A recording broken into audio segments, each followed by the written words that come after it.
5천만의 정보 문맹 퇴치운동, 2009의 경제과외, 자본주의 작동 원리를 이해하자입니다. 구독, 좋아요, 공유하기는 경제과외 준비에 큰 힘이 됩니다. 올해 들어 SK바이오팜, 카카오게임즈와 같은 대여급 IPO 신규 상장 후 거래 첫날부터 시초가가 공모가의 2배로 결정된 후 상한가로 직행하는 일명 따상 이후 연일 상한가 대박 행진이 이어지면서 공모주 청약에 대한 뜨거운 열기가 이어지고 있습니다. 하지만 1,500대 1이 넘는 공모주 청약 경쟁률로 노력에 비해 실익이 많지 않자 최근에는 부쩍 고객들로부터 비상장기업 직접 투자에 대한 문의가 많아지고 있습니다. 오늘은 IPO의 알박기 비상장기업에서 숨은 진주 찾기라는 주제로 경제과외를 진행하겠습니다. 기관 수요 예측 경쟁률 836대 1, 일반인 청약 경쟁률 323대 1로 청약을 마감한 후 지난 7월 2일 신규 상장한 SK바이오팜은 매매 첫날 따상인 12만 7천원 이후 추가로 이틀 연속 상한가 행진이 이어지면서 공모가 4만 9천원 대비 상장 4거래일 후 장중 최고가 26만 9,500원까지 상승해서 5배 이상의 대박을 터뜨렸습니다. 그리고 기관 수요 예측 경쟁률 1479대 1, 일반인 청약 경쟁률 1525대 1로 청약을 마감하며 국내 IPO 기록을 모두 갈아치웠고 일반 투자자 청약에는 58조 원에 이르는 청약 증거금이 몰렸던 카카오게임즈는 지난 9월 10일 신규 상장 첫날 따상, 9월 11일 추가로 상한가 행진이 이어지면서 8만 1,100원으로 장을 마감했습니다. 이는 공모가 2만 4천원 대비 지난 금요일 종가 기준으로 3배가 넘는 대박 행진을 이어가고 있습니다. 오늘은 비상장기업 투자에 대해서 공부하시겠습니다. 일명 IPO 알박기인 비상장기업 투자는 상장 계획이 예정 또는 확정된 기업을 선별하여 매수한 후에 공모주 청약 시점 전후에 매도하여 투자 수익을 실현하는 투자 방법입니다. 기업은 성장 단계에 따라 보통 다음과 같이 분류합니다. 창업 후 3년 이내 기업을 스타트업 기업, 창업 후 3년에서 5년 된 기업을 얼리 스테이지 기업, 창업 후 5년 이상 된 기업 중에서 해당 기업의 시가총액이 100억 내외의 기업을 스테이지 1 기업, 시가총액 200억 내외의 기업을 스테이지 2 기업, 시가총액 300억 내외의 기업을 스테이지 3 기업 등으로 구분합니다. 그럼 이제부터 좀 더 구체적으로 비상장 주식의 투자 대상 기업 선별과 투자 방식에 대해서 알아보겠습니다. 첫째, 엔젤 투자 방식이 있습니다. 엔젤 투자 방식의 투자 시기는 회사 설립 시기입니다. 엔젤 투자는 해당 기업의 가능성과 비전에 투자하는 것으로 해당 기업의 대표이사 지인, 동종업계 종사자들이 주된 투자자들입니다. 투자의 장점으로는 회사 운영 성과가 좋을 때 매우 높은 수익이 가능하나 회사 성과가 저조하면 기업 공개는 물론이고 해당 기업 파산의 위험도 매우 큰 그런 단점을 가지고 있습니다. 둘째, IPO 공모주 투자 방식이 있습니다. 이는 상장을 진행 중인 벤처기업이나 우량 제조기업 등을 장외에서 매수하여 상장 프로세스 진행 과정에서 계단식 주가 상승과 공모 프리미엄으로 고수익을 추구하는 투자 방법입니다.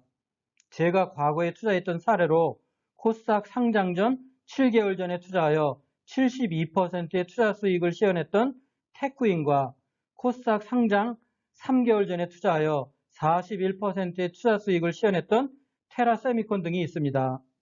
셋째, 비상장 우량 가치주 투자 방식이 있습니다. 이는 그룹 계열사, 대기업 브랜드 파워를 가진 비상장 기업에 중장기 투자하여 상장 이슈가 진행될 때까지 기다리거나 해당 기업이 새로운 사업에 진출하여 기업 가치 상승 시 매도하는 안정성과 수익성을 동시에 추구하는 투자 방식입니다. 이런 방식의 투자 예로 삼성생명이 있었습니다. 저는 삼성생명을 2009년 1월 장외 시세로 41만 원에 최초 매수하였고 2009년 8월 장외 시세 56만 원에 2차 추가 매수, 2009년 12월 장외 시세 112만 원에 3차 추가 매수, 2010년 1월 장외 시세 155만 원에 4차 추가 매수하는 등 총 4회 분할 매수를 완료했습니다. 이후 삼성생명은 10대1 액면 분할하여 2010년 5월 12일에 공모가 11만 원으로 상장하였고 저는 시초가 11만 9,500원에 보유 물량 모두를 매도했던 경험이 있습니다.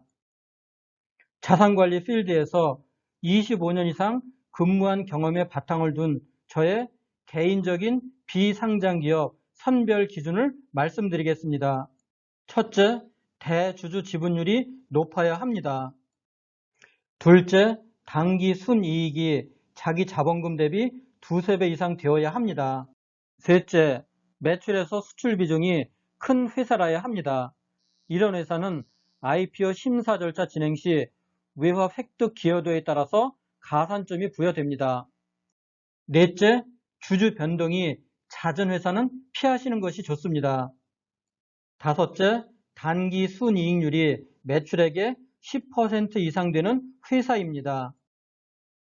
여섯째, 업계 최고 기술력을 보유한 회사로 세계 특허 기업 및 인류 기업의 파트너사나 계열사면 더욱 좋습니다. 상장 주식과 달리 비상장 주식은 다음과 같은 차이점을 가지고 있습니다. 첫째, 상장 주식은 한국증권거래소가 관리 감독을 하지만 비상장 주식은 관리 감독의 주체가 없습니다. 둘째, 주식 매매가 통일증권, 일반증권 형태로 개인 간 직접 거래를 통해 이루어집니다. 셋째, 주식을 구하기 어렵고 거래량이나 거래대금이 많지 않아 환금성에 제약이 있어 반드시 장기 투자가 필요합니다. 넷째, 상하한폭에 제한이 없으며 양자 합의하에 거래 가격이 정해집니다. 다섯째, 예상외로 비상장 기업의 주가는 변동성이 크지 않고 금융시장 상황에도 민감하게 반응하지 않습니다. 국내외 주식시장 영향보다 상장 요건과 승인 등의 영향을 더 많이 받는 특징이 있습니다. 비상장 기업을 거래하는 방법으로는 두 가지 형태가 있습니다. 첫 번째, 일반 주권 명의개서 방식입니다. 이는 계좌이체가 불가능하고 명의개서 방식으로만 매매가 가능합니다. 이는 거래 당사자 간에 작성된 계약서와 증빙 서류를 주식 종목 회사에 제출하여 주식 담당자가 주주 명부를 재정리하여 주식 미발행 확인서에 대표이사의 직인을 날인해서 새로운 매수자에게 전달하는 방식입니다. 명의개서 진행 서류를 체크해 보면 매수자는 계약서, 신분증 앞뒤 사본, 주민등록 등본 또는 인감증명서가 필요하고 매도자는 계약서, 주식 미발행 확인서 원본, 신분증 앞뒤 사본, 인감증명서가 일반적으로 필요한 서류입니다. 그러나 회사마다 필요 서류가 약간씩 차이가 날 수 있으므로 명의개서를 진행하기 전에는 반드시 해당 회사의 주식 담당자에게 필요 서류와 절차를 확인하셔야 합니다. 두 번째, 통일주권 방식입니다. 통일주권은 통일규격 유가증권의 줄임말로 계좌이체가 되는 일반적으로 사고 팔 수 있는 주식입니다. 이는 중소기업 중에서 자본금을 사고 팔 수 있도록 주권화시킨 것으로 자본금 10억 원 이상 또는 외부 감사 보고서 작성 등의 일정 요건을 갖춘 경우 발행이 가능합니다. 이렇게 발행된 통일주권은 장외 주식시장이나 전문 장외 주식 중개인을 통해 매수나 매도를 하실 수 있습니다. 오늘 말씀드린 내용을 정리해 보겠습니다. 공모주 일반 청약은 공모가와 동일한 가격에 배정을 받을 수 있으며 배정된 물량은 상장 당일 오전 8시에 입고되어 바로 매도를 할 수 있는 장점이 있습니다. 그러나 수백 대 1이 넘는 총액 경쟁률에 따라 배정 물량의 수량이 제한되고 IPO 업무를 대행하는 주관사 증권 계좌가 필요한 단점이 있습니다. 반면 장외기업 투자는 원하는 수량만큼 물량을 확보할 수 있다는 장점은 있으나 주식을 구하기 어렵고 개인 간 직접 거래로 거래 어려움이 크고 주식 매입 시 자기 증권 계좌에 입고 명의 개서 등의 절차상 번거로움이 있습니다. 오늘 준비한 것은 이것으로 마치겠습니다. 여러분 한 분 한 분의 구독, 좋아요, 공유는 자료를 준비하는 저에게 큰 격려가 됩니다. 감사합니다.